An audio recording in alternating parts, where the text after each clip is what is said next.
Hi friends, అందరికీ నమస్కారం. అందరూ బాగున్నారా? నేనైతే చాలా చాలా బాగున్నాను. మీరు కూడా బాగుండాలని మనస్ఫూర్తిగా కోరుకుంటున్నా. ఈరోజు మంచి రెసిపీతో మీ ముందుకైతే వచ్చా. ఒక మంచి రైస్ వండుకోవాలనుకున్నప్పుడు సింపుల్గా ఈ బఠానీ రైస్ అయితే చేసుకోండి, చాలా బాగుంటుంది.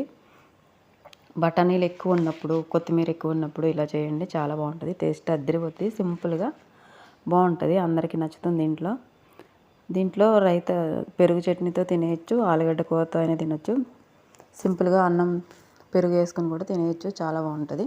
ఇప్పుడు మనం ఒక గిన్నె పెట్టుకుని దాంట్లో బటరు, నూనె కావాల్సినంత వేసుకుని, ఒక పెద్ద ఉల్లిపాయ కట్ చేసుకొని దాంట్లో వేసుకొని వేపుకున్న తర్వాత ఆలుగడ్డలు ఒక 4 ఒక పెద్దవి తీసుకుని కట్ చేసి వేసుకున్న. ఒక 3 పచ్చిమిర్చి మాత్రం చిన్నగా ఘాట్లు పెట్టి వేసుకున్నా.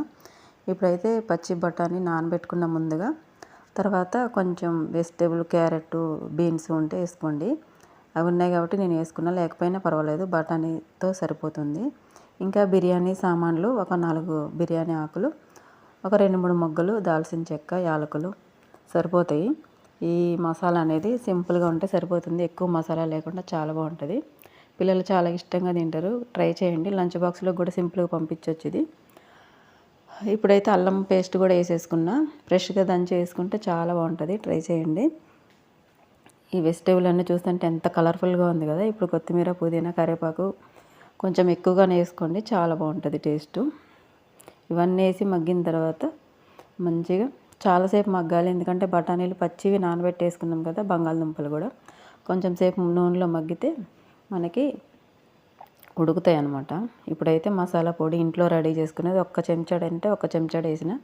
మసాలా అనేది ఎక్కువ ఉండదు, ఇంకా వచ్చేది ఎండాకాలం కాబట్టి మసాలా చాలా తగ్గించి తినడం చాలా మంచిది అనమాట. ఇప్పుడైతే ఇవి మసాలా అంతా బంగాళదుంపలు, బఠానీలు అన్నీ ఉడికిపోయినాయి, మంచిగా మనకి రెడీ అయిపోయింది. ఇప్పుడు మనం బియ్యం ముందుగా నేను బాస్మతి బియ్యం తీసుకొని నానబెట్టుకున్న 1 గంట ముందు. ఇంకా దానికి తగ్గట్టు వాటర్ అయితే తీసుకుని, ఒక గ్లాస్కి 1 గ్లాసు వాటర్ మాత్రమే గంట ముందు నానబెట్టకపోతే మాత్రం గ్లాసున్నర నీళ్ళు అయితే పోసుకోవాలి. ముందుగా నానబెట్టుకుంటే బియ్యం తొందరగా ఉడికిపోతాయి అనమాట. ఇప్పుడు సాల్ట్ వేసేసుకున్నా, రుచికి సరిపడినంత సాల్ట్ అయితే వేసుకోండి, ఉప్పు చూసుకొని వేసుకోండి. ఇప్పుడైతే నానబెట్టుకున్న బియ్యంలో నీళ్ళన్నీ తీసేసి ఇట్లా ఎసరు మరిగిన తర్వాత బియ్యం అన్నీ వేసేసుకోవాలన్నమాట.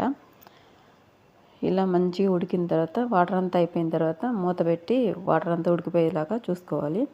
ఇప్పుడు ఉడికిన తర్వాత చూడండి, వాటర్ అంతా అయిపోయి మనకి ఇంకా దమ్ ఒకటే అనమాట. దమ్ వేసేటప్పుడు ఇలా ఒక టమాటా రౌండ్గా కట్ చేసి పెట్టుకోండి పైన. చాలా కలర్ఫుల్గా ఉంటుంది అన్నం అయితే, పిల్లలు మంచిగా అన్నం తినేస్తారు చక్కగా, చాలా బాగుంటుంది. ఇంకా 3 పచ్చిమిర్చి అయితే సన్నగా ఘాట్లు పెట్టి వేసుకున్నా. కొంచెం కొత్తిమీర, పుదీనా పైన చల్లేసుకొని గాలి వెళ్ళకుండా, మనం ఆవిరి బయటికి వెళ్ళకుండా మూసేసుకోవాలన్నమాట. నేను కస్తీరి పెట్టేసి మూసేసా, అదే సిల్వర్ది ఉంటుంది కదా, అది మూత పెట్టేసా. బరువు పెట్టుకోండి, గాలి వెళ్ళదు కాబట్టి అవసరం లేదు.